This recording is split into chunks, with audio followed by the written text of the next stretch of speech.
Brought to you by Alman Auctions, the worldwide leader in antique tractor auctions. The tractor I'm standing next to now is what our collectors refer to as a Spoker D. Back in the day, they were just considered a John Deere Model D 1527 for 15 horsepower on the drawbar, 27 horsepower on the belt pulley. Our collectors over the years, considering the spoked flywheel is how they got their name of a Spoker D. There were two different versions of the Spoker D, a 26-inch and a 24-inch. The 24-inch was the more common of the Spoker Ds. The 26-inch were very, very prone to cracking right through the castellated nuts, through people running wedges and tightening the flywheel too tight would crack the spokes. They thought a reduction of the size of the wheel and making the wheel wider would help reduce that. Unfortunately, it didn't. So they went to the nickel hole design, which unfortunately, again, didn't quite do what they wanted it to do. So if nothing else, Deere continued to learn by their mistakes and continue to innovate. A Spoker is one of the most iconic Deere tractors out there. Some can argue the 4020, the B, the A, but a Spoker D has a special place in any true green-blooded John Deere collector. Just to see that spoked flywheel and know this was the beginning of the long green and yellow line. What we're standing by here is what we call a nickel hole flywheel D, referred to by the collectors as a nickel hole due to the 8-inch hole that's on the other side in the flywheel. That was changed, an engineering decision in 26, as the spoke flywheel Ds were known for cracking in the hub of the actual flywheel. And their idea was make a solid flywheel that won't crack. That was their set for the nickel holes. There were about 2,000 of them produced, so a pretty short run, and especially the lifespan of a D that went over 30 years. The reason that the nickel holes weren't around very long is that what the intent was didn't actually work. They thought by putting the small 7/8 stress relief holes in the flywheel would help keep it from cracking. Well, it didn't. There wasn't enough space there for expansion on it, so they switched to what we call the standard solid flywheel shortly after the run in 1926. Nickel hole flywheels are hard to find. They're rare to find. A lot of them were replaced with replacement flywheels.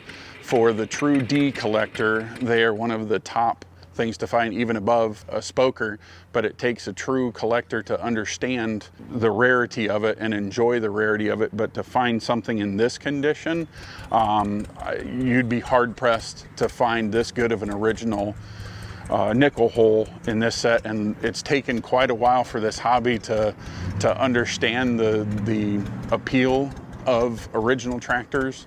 As one auctioneer told me once, they can only be original once. Once you touch them, they're no longer original.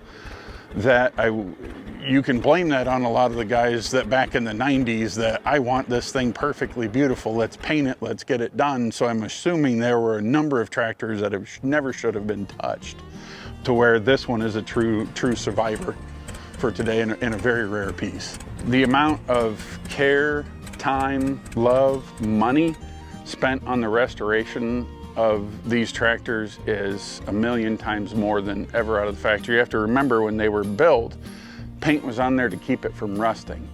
That in my years of being involved in restoration, we'd have guys come in and say, I want this tractor to look exactly like it did when it came off the line. And I said, do you want it to look like this? Yeah, that's what I want it to look like. That's not anywhere near what it looked like coming off the line. So if you like paint runs, if you like orange peel, if you like parts that might not be painted, that's what an original paint job is.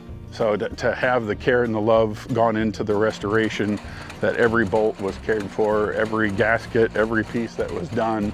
You got to remember, we were in the tractor building business. It wasn't the tractor looking pretty business. As long as it ran, went out the door, and could fulfill what it was meant to do, they were out there. Me personally, I don't put all the money and time and care in them to be a trailer queen and not work.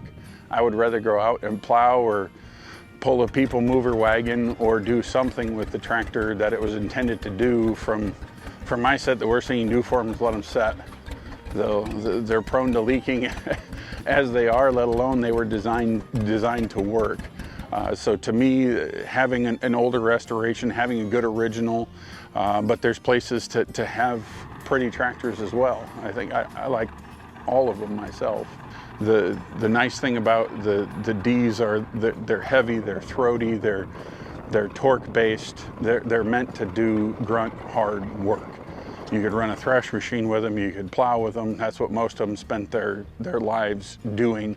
And especially with an open exhaust D, when you start one of them up, people know what a Spoker D sounds like. They've been compared to the Harley Davidsons of tractors, that they have a unique popping sound to them, and hence the name Johnny Poppers. So to me, that's the appeal of the spoke flywheel, to the same reason guys like round spokes, to the open muffler, to the heritage behind the first John Deere production model to be green and yellow, I think is what has the big appeal for the John Deere collectors and why people like them. In 1923, to purchase a Model D meant that you didn't have to feed the horses anymore.